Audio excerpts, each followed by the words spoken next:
मित्रों, आज मैं आपसे एक ऐसी बात करने आया हूँ जो खुद भगवान श्री कृष्ण ने अर्जुन से की थी। उठो, जागो और तब तक मत रुको जब तक लक्ष्य की प्राप्ति न हो जाए। आज तुम्हारा रणभूमि कोई युद्ध का मैदान नहीं, तुम्हारा रणभूमि तुम्हारी किताबें हैं और तुम्हारा धनुष तुम्हारा पेन है। और तुम्हारा दुश्मन कोई और नहीं बल्कि तुम्हारा आलस्य, डर और आज नहीं कल करेंगे यह टाल मटोल। क्योंकि पढ़ाई से भागते हो, जरा सोचो, जब भी किताब खोलते हो नींद क्यों आती है? क्योंकि मोबाइल उठाते ही दिमाग तेज हो जाता है। घंटों रील स्क्रॉल करते रहते हो और आपका टाइम कितना वेस्ट होता है आपको खुद नहीं पता होगा। लेकिन किताबें खोलते ही भारी लगने लगता है, क्योंकि तुम्हारा मन आसान रास्ता चुनता है। जो तुम काम करना चाहते हो वो नहीं करना चाहता है, क्योंकि उसे पता है इस काम में मेरा मन नहीं लगेगा। मन हमेशा कहेगा चलो बाद में पढ़ेंगे, अभी आराम कर लेते हैं। लेकिन गीता कहती है आत्मा ही मनुष्य का मित्र है और आत्मा ही मनुष्य का शत्रु। मतलब क्या? अगर तुम मन को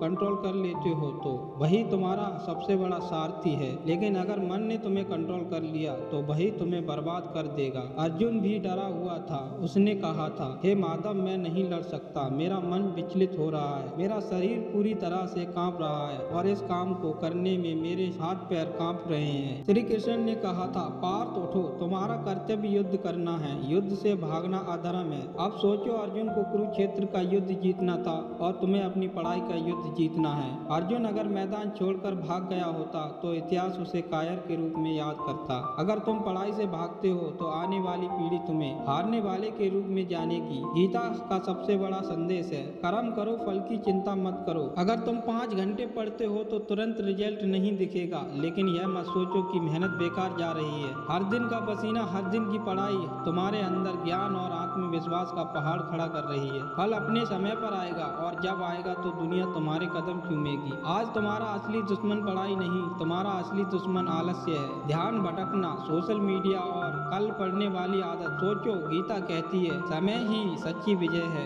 अगर तुम अपने दिमाग को मोबाइल से हटाकर किताबों पर टिकाना सीख गए तो तुम वही विद्यार्थी बन जाओगे जिसे देखकर लोग कहेंगे यह लड़का भगवान की दी हुई मिसाल है। याद रखो, अर्जुन युद्ध इसलिए जीता क्योंकि श्री कृष्ण उसके पास थे। तुम्हारे पास सिर्फ श्री कृष्ण नहीं, तुम्हारे गुरु, तुम्हारी किताबें और तुम्हारा विश्वास। जब भी तुम थक जाओ यह मंत्र याद कर लो, उठो अर्जुन, पढ़ाई तुम्हारा धर्म है, पढ़ाई तुम्हारा कर्म है। तुम्हारा धर्म अभी सिर्फ एक है, पढ़ाई, बाकी सब इंतजार कर सकता है। लेकिन समय निकल गया तो कोई गुरु तुम्हें नहीं बचा पाएगा। अर्जुन ने मैदान में खड़े होकर कहा था, हे माधव, मैं तैयार हूँ, अपने धर्म का पालन करूंगा। आज तुम वही कहोगे जो मैं करूंगा। प्रभु, अब मैं अपने आलस्य से लड़ूंगा, मैं अपनी किताबों का अपना धर्म मानूंगा। आज से मैं पढ़ाई से भागूंगा नहीं। आज से तुम किताबों को दुश्मन नहीं बल्कि सबसे बड़ा मित्र मानोगे। आज से तुम वही विद्यार्थी बनोगे जिसे देखकर माँ बाप की आंखों में गर्व से भर जाएंगी। याद रखना, पढ़ाई ही तुम्हारा युद्ध है, मेहनत ही तुम्हारी जीत है और सफलता ही तुम्हारी विजय श्री है। ध्यान बढ़ेगा, निर्णय सही होंगे। सिर्फ 24 मिनट भगवान के नाम में लगाने से तुम्हारा ध्यान और सोचने की शक्ति कई गुना बढ़ जाएगी। फिर भी चाहो वो पढ़ाई हो, बिजनेस हो या जिंदगी का कोई भी फैसला। जय हिंद, वंदे मातरम।